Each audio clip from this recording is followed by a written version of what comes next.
There's a city in America where the rent is suspiciously cheap. The downtown looks like a movie set, and locals keep warning newcomers with the same phrase.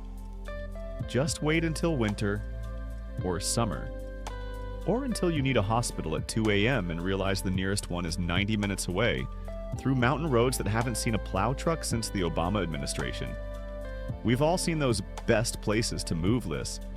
Affordable housing, great schools, low crime. Sounds perfect, right? Until you actually move there and discover the affordable housing is affordable because the factory closed in 2008 and never reopened. The great schools are great compared to the one they shut down last year, and the low crime rate is low because everyone left. Today, we're breaking down 15 U.S. cities that look incredible on paper, but come with warning labels locals wish they'd read before signing the lease. These aren't obvious disaster zones. These are the places where your realtor shows you a beautifully renovated downtown loft and conveniently forgets to mention the tornado sirens go off monthly, or that your water bill will cost more than your mortgage because the pipes are from 1927, and the city's solution is basically good luck. Subscribe if you like avoiding expensive mistakes before they become your forwarding address. Let's break it down. Number 15. Youngstown, Ohio. Youngstown is what happens when a city builds its entire economy on one industry. That industry leaves, and everyone just sort of stands there looking at each other going, now what? Once a booming steel town, Youngstown had over 170,000 people in the 1960s. Today, about 60,000. That's not a population decline, that's an evacuation in slow motion. And here's what nobody tells you when they're selling you that $45,000 house with original hardwood floors. The reason it's $45,000 is because 3 similar houses on your block are abandoned, and the city doesn't have the budget to demolish them. Let's talk numbers. Median home price sits around $70,000. Sounds great until you realize the median household income is $32,000. So, you're buying cheap, but you're also earning cheap. Violent crime rate, about 60% higher than the national average. Not Detroit level, but enough that locals know which gas stations to avoid after dark and which ones to avoid all the time. The job market is the real kicker. Unless you're in healthcare, education, or one of the few remaining manufacturing plants, opportunities are thin. Unemployment consistently runs higher than state and national averages. And here's the part realtors don't mention. The brain drain is real. Young people leave as soon as they graduate, which means the tax base keeps shrinking, which means city services keep getting cut, which means more people leave. Number 14, Flint, Michigan. Yes, that Flint. And before you say, didn't they fix the water thing? Technically, yes, mostly. But here's what the news forgot to mention after the cameras left. The trust never came back. Flint's water crisis started in 2014 when the city switched its water source to save money and ended up poisoning thousands of residents with lead. Kids got sick. Adults got sick. The government downplayed it. Then journalists exposed it. Then everyone acted shocked. Then the news cycle moved on. But the people? They're still there, still dealing with the aftermath, still wondering if the next bill they can't pay will trigger another shortcut that poisons them again. Current stats. Population around 81,000, down from 196,000 in the 1960s. Median household income about $31,000. Violent crime rate nearly 3 times the national average. And while the pipes have been replaced and the water technically meets federal standards, locals still buy bottled water in bulk because once you've been lied to by your government about what's coming out of your tap, you don't just forgive and forget. The job market is stabilizing but fragile. General Motors is still there, but it's not what it was. Healthcare and education provide some stability, but wages lag behind cost of living increases. And here's the psychological toll nobody talks about. Living in a city that became a national punchline wears on you. Every time someone learns you're from Flint, you get the same look, the same question, the same assumption that you're either stuck there or too stubborn to leave. Number 13. Stockton, California. Stockton is California's confusing middle child. It has the state's cost of living without the state's opportunities. It's close enough to the Bay Area to feel expensive, but far enough away that you're not actually accessing Bay Area jobs without a soul-crushing commute. Here's the headline you might remember. In 2012, Stockton became the largest U.S. city to declare bankruptcy. And while it's technically recovered, that's doing a lot of heavy lifting for what recovered actually means. Let's get specific. Median rent for a two-bedroom apartment runs about $7,600 per month. For context, that's more than you'd pay in cities with better schools, lower crime, and actual public transit. Violent crime rate? About 70% higher than the national average. Property crime is rampant. Car break-ins, catalytic converter thefts, package stealing is basically a local sport. The job market is there, but wages don't match housing costs. Median household income sits around $58,000, which sounds reasonable until you realize you're competing with Bay Area spillover, driving up housing prices while not actually importing Bay Area salaries.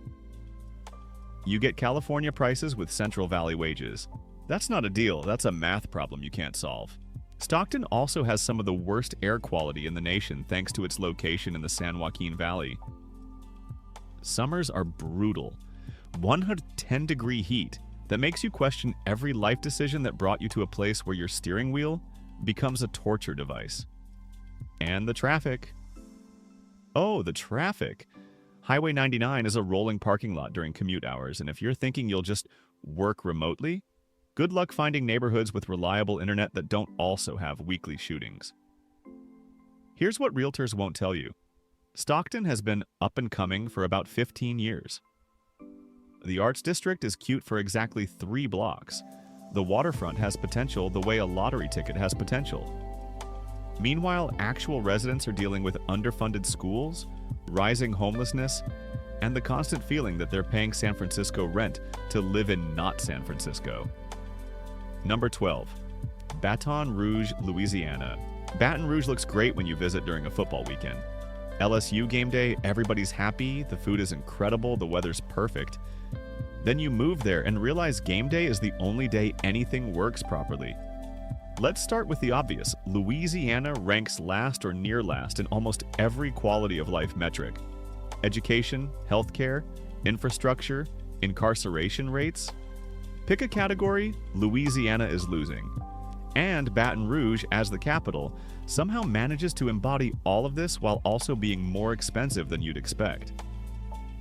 Population about 220,000, making it Louisiana's second largest city. Median household income around $40,000. Violent crime rate approximately 80% higher than the national average. But here's where it gets interesting. Crime is hyper-localized. Some neighborhoods are perfectly safe. Others have multiple shootings monthly. And the dividing line between them can be as subtle as one street over.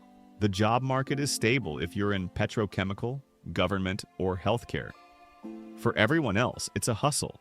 Wages are low, benefits are rare, and upward mobility feels like a concept someone read about once but never implemented. And the humidity, let's talk about the humidity. It's not weather, it's a lifestyle obstacle. You walk from your car to your front door and need a shower. Your glasses fog up year-round. Mold is not a problem, it's a roommate. Infrastructure in Baton Rouge is an ongoing joke. Roads with potholes that qualify as geological features. Drainage systems that were inadequate in 1950 and haven't improved since. When it rains hard, streets flood instantly. Not a little water, but you're kayaking to work levels. And hurricane season means evacuating not occasionally, but repeatedly, until you just accept that August through October is evacuation season. Education is the real red flag. Louisiana's school system is struggling statewide, but Baton Rouge's schools are particularly underfunded and overcrowded. Test scores lag, teacher retention is low, and if you're moving with kids, you're either budgeting for private school or accepting that your child's education will require significant parental supplementation. Number 11, Fresno, California. Fresno is California's agricultural heartland, which is a nice way of saying it's surrounded by farms and gets none of the benefits of being in California. No beach access, no tech jobs, no cultural cash, just heat, crime, and housing that somehow still cost too much. Population about 545,000, making it California's 5th largest city, and yet it feels invisible. Drive through on Highway 99 and you'll see it's there, but nobody's planning a vacation to Fresno. Nobody's saying, let's move to Fresno for the lifestyle? Let's hit the data. Violent crime rate about 50% higher than the national average. Property crime is rampant. Car thefts, burglaries, break-ins are so common. Locals just factor it into their budgets like a subscription service they didn't sign up for. Median household income around $55,000. Median home price about $380,000, which would be reasonable in most of America but feels insulting when you're in Fresno. The air quality is some of the worst in the nation. The San Joaquin Valley traps pollution like a bowl, and Fresno sits right in the middle. If you have asthma, allergies, or lungs in general, you're going to suffer. Summers routinely hit 110 degrees, and unlike coastal California where expensive homes have AC, Fresno's AC bills will rival your mortgage. The job market is agriculture, education, healthcare, and not much else. Tech jobs exist, but they're limited and underpaid compared to Bay Area equivalents. You're also competing with people who commuted from Fresno to San Jose pre-pandemic and are now remote but still living there, driving up housing costs without improving wages. Here's the kicker. Fresno keeps trying to rebrand as up and coming. New downtown developments, craft breweries, arts initiatives. And sure, there are pockets of charm. But the reality is you're living in a city with LA-level problems, Sacramento-level opportunities, and Bakersfield-level prestige. Number 10. Springfield, Missouri. Springfield, Missouri is what happens when a city is nice enough to not collapse but not interesting enough to thrive. It's the ultimate fine city. Everything's fine. The jobs are fine. The schools are fine. The crime is, well, we'll get to that. Population around 170,000. Median household income about $38,000, which is rough considering Missouri's cost of living isn't exactly bargain basement anymore. Violent crime rate is about 2.5 times the national average, mostly concentrated in specific areas but severe enough that locals know exactly which gas stations, parks, and streets to avoid. The job market is stable if you're in healthcare, education, or retail. Bass Pro Shops is headquartered here, which is either charming or depressing, depending on your feelings about fishing as an economic foundation. Wages are low across the board, and unless you're remote working, you're probably earning $15, $20 per hour in jobs that would pay $25, $30 elsewhere. Housing is actually affordable. Median home price around $180,000, which is one of Springfield's few legitimate selling points. But affordable housing in a city with limited job prospects just means you're broke somewhere cheaper. And the infrastructure is aging. Roads are fine until they're not. Services are adequate until budget cuts hit. It's a city perpetually one recession away from serious problems. Number 9. Mobile, Alabama. Mobile should be a gem. It's on the Gulf Coast, has deep historical roots, beautiful architecture, and some of the best food in the South. Instead, it's a case study in how poverty, corruption, and institutional neglect can ruin a city's potential. Let's get the stats out front. Population about 187,000. Median household income around $40,000. Poverty rate nearly 23%, almost double the national average. Violent crime rate about 85% higher than the US average, with property crime not far behind. And the kicker, Mobile has one of the highest murder rates in Alabama, which is saying something. The job market is dominated by the Port of Mobile, shipbuilding, aerospace, and petrochemical industries. If you're not in one of those sectors, finding decent paying work is a struggle. Service jobs are abundant but low wage, and the lack of economic diversity means when one industry stumbles, the whole city feels it. Infrastructure is crumbling. Roads are in poor condition, with potholes that damage vehicles regularly. The city's drainage system can't handle heavy rain, leading to flooding even in neighborhoods that aren't near water. And the public school system is severely underfunded, with low graduation rates and test scores that make parents seriously consider homeschooling. Number 8. Bakersfield, California. Bakersfield is what you get when you combine California's cost of living with Oklahoma's vibe.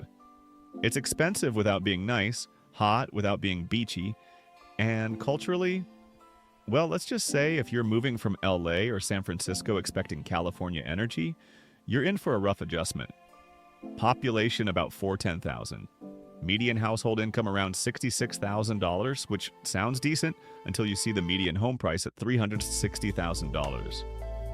Rent for a two-bedroom apartment averages $1,400, which is absurd for Bakersfield.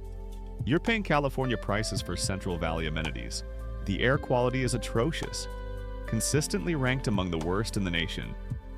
If you have respiratory issues, Bakersfield will make them worse. The heat is relentless, with summer temperatures regularly exceeding 105 degrees. And there's nothing to do. No beach, no mountains worth mentioning, no cultural scene beyond country music and high school football. Crime is elevated. Violent crime about 35% above the national average. Property crime higher. Car break-ins are common. Catalytic converter thefts are epidemic. And certain neighborhoods have gang activity that makes the news regularly. The job market is oil, agriculture, and distribution centers. If you're not in one of those industries, you're commuting to Los Angeles, 2 hours each way, or settling for low-wage service work. And the commute is soul-crushing. Highway 99 and I-5 are parking lots during rush hour. Number 7. Albuquerque, New Mexico. Albuquerque is one of those cities that looks incredible in photos. Southwest sunsets, mountain backdrops, hot air balloons everywhere. Then you visit and realize the photos were all taken from very specific angles that carefully excluded the crime, the poverty, and the roads that haven't been maintained since the Cold War. Population about 565,000. Median household income around 52,000. And the crime rate, this is where it gets rough. Violent crime is about 2.5 times the national average. Property crime is epidemic. Car thefts are so common that locals joke about having their car stolen multiple times. Not getting broken into, fully stolen, repeatedly.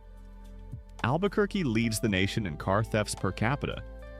Your car will either be stolen, broken into, or have its catalytic converter cut out at some point.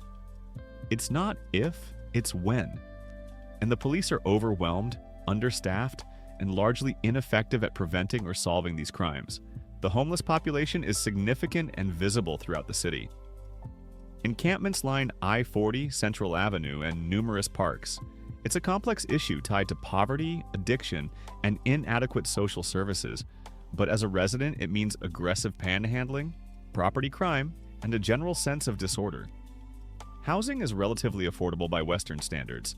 Median home price around $290,000. But that's offset by the crime risk and aging infrastructure.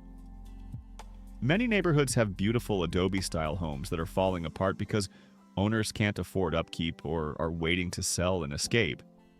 The job market is limited. Los Alamos National Laboratory provides high-paying jobs for scientists and engineers, but for everyone else, it's healthcare, education, or service industry work. Wages lag behind inflation, and career advancement often means leaving the state. Number 6. Shreveport, Louisiana. If Baton Rouge is Louisiana's disappointing capital, Shreveport is Louisiana's forgotten corner. It's not even pretending anymore. The casinos are the main attraction, which tells you everything about what's happened here. Population about 185,000, down from over 200,000 in the 2000s. Violent crime rate more than double the national average. Median household income around $41,000. And the job market is basically oil, casinos, and healthcare. When oil prices dip, the whole city feels it immediately. Shreveport's downtown is a ghost town outside of casino hours. Storefronts are empty, businesses have closed, and the revitalization efforts that get announced every few years never materialize. The city tried to leverage casino revenue to rebuild, but instead the casinos just siphoned money out while contributing little to sustainable growth. Infrastructure is poor. Roads are terrible with potholes that'll destroy your suspension. The water system is aging, the electrical grid is unreliable, and public services are constantly being cut due to budget shortfalls. Schools are underfunded, teacher pay is among the lowest in the nation, and student outcomes reflect that. The heat and humidity are Louisiana-level oppressive. Summers are brutal, with heat indexes regularly over 105 degrees. And unlike southern Louisiana, you don't even get the coastal breeze or seafood culture. You just get heat, mosquitoes, and the faint smell of desperation. Number 5. Rockford, Illinois. Rockford is what happens when a manufacturing city loses its manufacturing and then just stays that way for 40 years. It's close enough to Chicago to feel its shadow, but far enough away that it gets none of the benefits. Population, about 145,000. Violent crime rate is approximately 3 times the national average, making it one of the most dangerous cities in Illinois. Property crime is also elevated, with car thefts and burglaries being particularly common. Median household income sits around $43,000. Housing is cheap, median home price under $140,000, but that's because nobody wants to live there. The job market is limited to healthcare, education, and a few remaining manufacturing plants. Unemployment is higher than state and national averages, and wages haven't kept pace with inflation. The winters are brutal, not just cold, but gray and depressing. Lake effect snow dumps on the city regularly, and the infrastructure can't keep up. Roads go unplowed, schools close frequently, and if you're commuting, you're gambling with your safety daily. Education is a major problem. Rockford public schools struggle with funding, teacher retention, and student performance. Test scores are low, graduation rates are below average, and parents with means either move to surrounding suburbs or pay for private school. Number 4. Gary, Indiana.